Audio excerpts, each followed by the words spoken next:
Hello friends, कैसे हैं आप सब? बढ़िया। चलिए अभी हम समझने जा रहे हैं कुछ सवाल जो कि बहुपद एवं बहुपद के मूलों से संबंधित है। इसके ठीक पहले वाले वीडियो में, ठीक है, हमने बहुपद का शून्यक क्या होता है, यानी कि बहुपद का मूल क्या होता है, उसके कौन कौन से गुण हैं, उसको भी हमने समझा था। उसके जो मेन मेन थ्योरम, हमने जो थ्योरम देखे थे वो काफ़ी इंपॉर्टेंट थ्योरम, जो कि आज के इन सवालों में कहीं पे यूज होने वाले हैं, तो आप जरूर देखिएगा। अब हम समझते हैं पहला सवाल। पहला सवाल क्या लिखा है? सिद्ध करो कि x बराबर 1 बहुपद इतने का एक मूल है। तो बहुत सरल सी बात है। आप इस बहुपद को सबसे पहले तो f(x) मान लो, ठीक है। क्या दिया बहुपद? 2x cube 3x square plus 7x minus 6, ठीक है। अब x बराबर 1 इसका एक मूल है, ये सिद्ध करने के लिए हमको x बराबर 1 रखना पड़ेगा। चलिए x के स्थान पर 1 रखिए, यहाँ पर भी x के स्थान पर 1 रखोगे, x के स्थान पर 1 रखोगे। चलिए 1 की घात 3 यानी 1, 1 दूनी 2 यानी 2, 1 की घात 2 यानी 1, 1 के 3 यानी 3, 7 एकम 7, 6, 2 और 7 9 होता है, -3 और -6 भी 9 होता है, 0 आ रहा है। 0 आना मतलब इस बात का ये सबूत है कि आपने जो x की वैल्यू यहाँ पे रखी थी वही x की वैल्यू इस बहुपद का एक मूल है। तो चूंकि x बराबर 1 रखने पर बहुपद का मान शून्य हो जा रहा है, x बराबर 1 पर बहुपद का मान शून्य हो रहा है, इसलिए x बराबर 1 इस बहुपद का एक मूल है। ये सिद्ध हो गया। तो पहला क्वेश्चन बन गया। अब दूसरा देखिए, मूल ज्ञात करो बोल रहा है और दो बहुपद हमको f(x) और g(x) दिया हुआ है। यह पहले सवाल में क्या था? x का मान दिया था और हमको सिद्ध करना था कि वो मान उस बहुपद का एक मूल है। दूसरे सवाल में हमको मूल ज्ञात करने बोल रहा है, तो मूल वह मान होता है जो बहुपद के मान को शून्य कर दे। तो यहाँ पे तो वो मूल हमको पता नहीं है, तो हम मूल ज्ञात करने के लिए हम खुद से ही बहुपद के मान को शून्य रख के चलेंगे।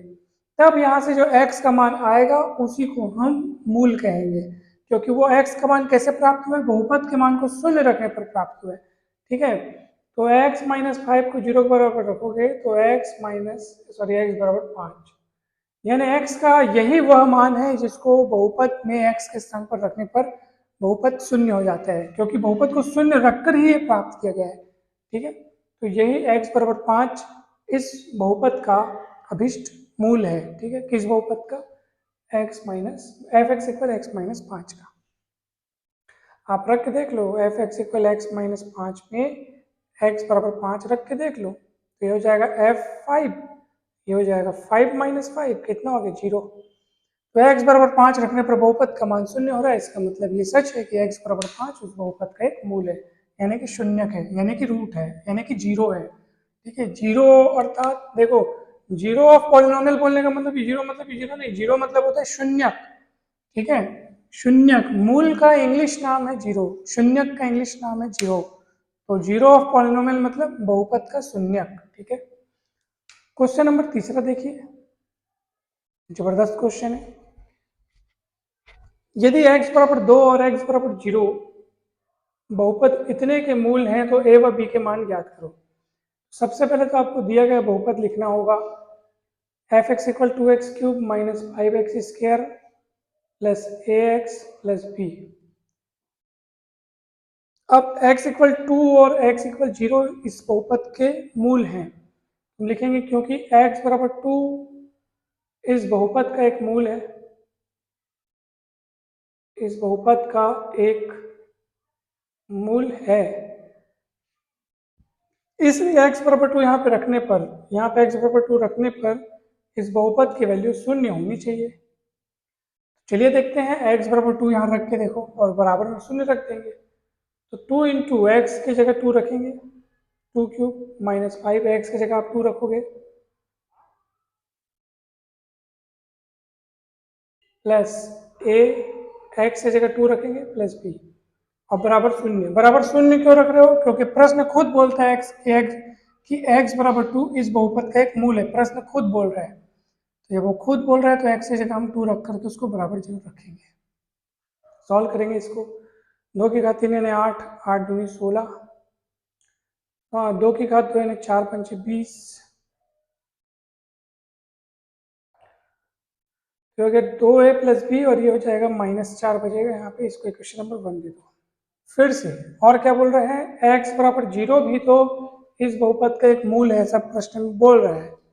तो तथा हम लिखेंगे x बराबर 0 भी इस बहुपद f(x) का क्या है, मूल है। इसलिए आप x के स्थान पर ये वाला 0 रखो और बराबर 0, ठीक है। अतः f0 = 0, यानी कि बहुपद में x के स्थान पर 0 रखने पर हमको 0 मिलना चाहिए। चलिए रख देते हैं। 2x के स्थान पर आप 0 रखोगे ना,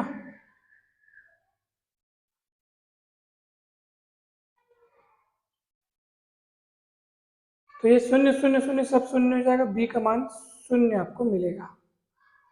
जब b का मान 0 मिल जाए तो b के मान को समीकरण 1 में रखा जाए, और b का मान को अगर आप समीकरण 1 में रखते हो तो यहाँ से आपको 2a, b का मान 0 उड़ गया, खत्म, तो a का मान मिलेगा 4/2 यानी कि 2। तो a व b के मान ज्ञात हो गए, और a और b के मान ही हमको ज्ञात करने थे। आप देख लीजिए सवाल बन चुका है।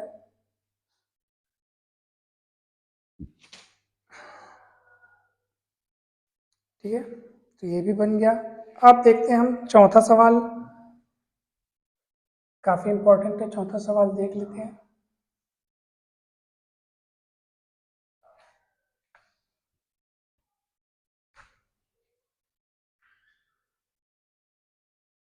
बहुपद x³ - 6x² + 11x - 6 के पूर्णांक मूल ज्ञात कीजिए।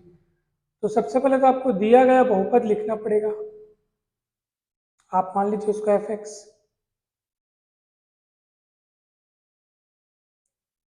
अब इस बहुपद में दो खास बात है। पहली बात तो इसके गुणांक जो हैं वो पूर्णांक संख्या है। इस बहुपद के गुणांक कैसे हैं, पूर्णांक संख्याएं हैं। और दूसरी खास बात आप देख रहे हैं यहाँ पे, वो क्या है बताओ भला। दूसरी खास बात यहाँ पे ये है कि यहाँ पे जो अग्रक गुणांक है, जो लीडिंग कोफिशिएंट है, ठीक है, x के अधिकतम घात वाला गुणांक जो होगा वो 1 होगा, मतलब 1 है, यहाँ पे 1 है। तो ऐसी स्थिति में जो हमने पिछले वीडियो में जो दो बातें पढ़ी थी, दो थ्योरम्स पढ़े थे, उसमें से इंटीग्रल रूट थ्योरम कहता है कि अगर किसी बहुपद के समस्त गुणांक जो है वो पूर्णांक संख्याएं हों और उसका अधिकतम घात वाले पद का जो गुणांक हो वो अगर 1 हो, तो ऐसी स्थिति में f(x) का कोई पूर्णांकीय मूल्य यानी इंटीजर रूट जो होगा वो निश्चित रूप से इसके कांस्टेंट टर्म का क्या होगा, भाजक होगा, यानी कि फैक्टर होगा, उसको डिवाइड करेगा। ठीक है, तो इसका जो पूर्णांक जो मूल होगा या पूर्णांकीय मूल होगा वो अवश्य ही 6 का भाजक होगा। तो 6 के भाजक कौन कौन होते हैं, +-1, +-2, +-3। ठीक है, भाजक मतलब जो उसको डिवाइड, मतलब जो उसका फैक्टर्स हो, जो उसके फैक्टर्स हो, डिविजर्स, जो उसको भाग करें। ठीक है, तो ये अवश्य ही कांस्टेंट टर्म का क्या होगा, फैक्टर होगा। तो जरूर इसका जो पूर्णांकीय मूल है वो इन्हीं में से कोई एक होगा, ये बात तो तय हो गई। ठीक है, ये बात तो एकदम तय हो गई है कि ये इसका जो पूर्णांकीय मूल है वो इन्हीं में से कोई होगा। अब इनमें से कौन होगा, 3 घात का बहुपद है ये, तो 3 ही मूल हो सकते हैं, ज़्यादा तो हो नहीं सकते। मगर यहाँ वैल्यूज 6 हो गए, तीनों वैल्यूज प्लस माइनस दोनों में, मतलब टोटल 6 वैल्यू हो गए। तो हमको बारी बारी से पता करना पड़ेगा, चेक करना पड़ेगा, ऑब्जर्व करना पड़ेगा कि कौन सी वैल्यू इस बहुपद को शून्य कर रही है, वही अभिष्ट इस बहुपद के मूल होंगे। चलो 1 रख के देखते हैं अपन। तो यहाँ 1 रख के देखो तो 1 - 6 + 11 - 6, 11 1 12, 12 12 0, यानी सिद्ध हो गया x बराबर 1 इसका एक रूट है, इसका एक रूट है x बराबर 1। 2 रख के देखो तो चलो बोला 2 की घात 3, 6 × 2 की घात 2, 11 × 2 - 6, 8 2 दूनी 4 छक्के 24, 11 दूनी 22 -6, देखो 22 8 30, 24 6 30, 30 - x = 2 भी एक इसका रूट है। अगर मान लो आप बोलते सर ये तो 1 में भी 0 हो रहा है, 2 में भी 0 हो रहा है, मान लो 0 नहीं होता तो क्या करते, तो अगर ये x = 1 में 0 नहीं होता ना, तो समझ लेते कि 1 तो इसका रूट नहीं है, तो हम -1 को चेक करते। सीधी सी बात है। अगर 2 या इसका रूट नहीं होता तो -2 को चेक करते, जो जो नहीं होता जा रहा आपको चेक करते जाना। लेकिन अगर आपको 3 बार लगातार ऐसा मिल गया कि हाँ भाई रूट हो रहे हैं, तो आपको काम बंद कर देना, क्योंकि इसके 3 से अधिक मूल तो हो नहीं सकते। ये भी सच है, 3 घात का बहुपद है तो इसके 3 से ज्यादा मूल होंगे नहीं। चलो x इक्वल 3 रख के देखते हैं। तो रख के देखो तो x की जगह 3 तो हो जाएगा 3 की घात 3 है ना भैया, f3।